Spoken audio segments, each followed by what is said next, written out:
हरे राम राम राम हरे हरे, हरे कृष्ण कृष्ण कृष्ण हरे हरे, हरे राम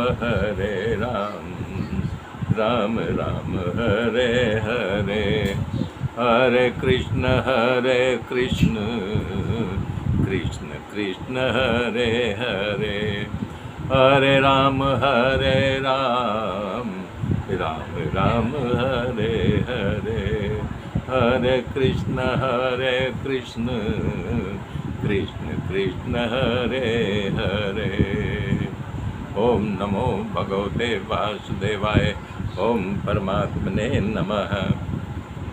भरत जी राम का खड़ाऊँ ला करके जब वनवास हुआ था तो नंदी ग्राम में झोपड़ा बना करके वहाँ खड़ाऊँ सिंहासन पर रख दिए थे दरबार में, और नंदी ग्राम में जा करके वो वहाँ पे रहना शुरू कर दिया। और सबसे बड़ा ताज्जुब, 14 वर्ष तक अयोध्या में किसी की मौत नहीं हुई, न कोई जन्म लिया न कोई मृत्यु हुई। ये इसका प्रमाण वाल्मीकि रामायण में है कि 14 साल तक, जब तक राजा भरत जी थे तब तक न किसी की मृत्यु काल आया ही नहीं और न किसी का जन्म हुआ। तो कोश खजाना बढ़ने लगा, न कैसे बढ़ने लगा। भरत जी क्या खाते थे? गाय को जौ खिलाते थे। गाय जब जौ खा लेती थी तो वो गोबर सुबह जो करती थी तो उसमें से जौ बीन करके उसका दलिया बना करके भरत जी खाते थे। जब प्रजा ने सुना, रे बाप हमारे राजा भरत जी जौ जो है गाय को खिलाते हैं, गाय वो जौ खा करके जो गोबर करती है, गोबर में से वो जौ को बीन करके, धो करके, साफ करके उसका दलिया बना करके तब उसी के भोजन करते हैं। तो प्रजा भी संकल्प कर लिया कि जब हमारे राजा इतने धैर्यवान हैं,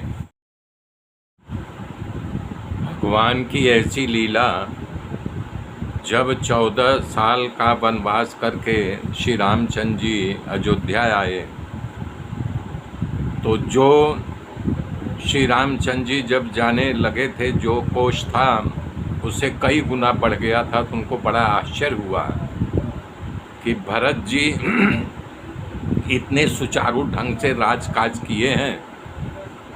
तब उनके मंत्रियों ने बताया कि भरत जी जैसे संयमी कोई नहीं था।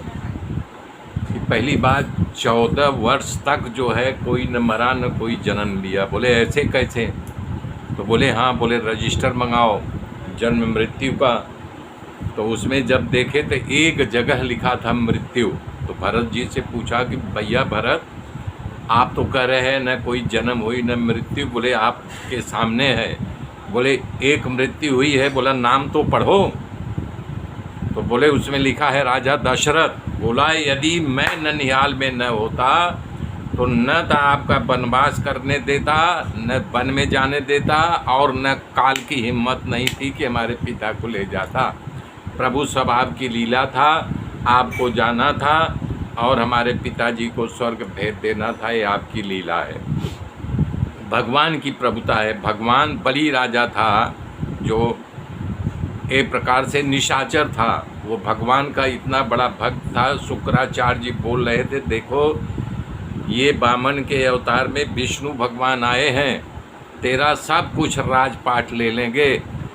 तो राजा बलि ने उत्तर दिया कि हमारे सामने ब्राह्मण का वेश लेके आए हैं, भिक्षा मांग रहे हैं, तो हम इन्हें भिक्षा देंगे। और उन्होंने बोला कि 3 डग ज़मीन। बोले आप छोटे बालक हुए, नन्हे नन्हे पाँव से 3 डग ज़मीन लेकर क्या करोगे?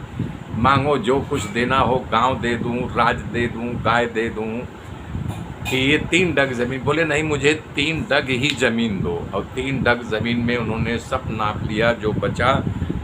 राजा बलि बोला हमारे सर पर पैर रख दो, तो पाताल भेज दिए। लेकिन बलि के यहाँ भगवान पहरा देते हैं, कि भगवान राजा बलि के यहाँ पहरा देते हैं। इतिहास ये कहता है कि मालिक सोता है, नौकर जागता है, लेकिन बलि जो है सोता है प्रभु नौकर बन करके वहाँ पहरा देते रहते हैं। ये प्रभु की महिमा है, प्रभु गाथा है।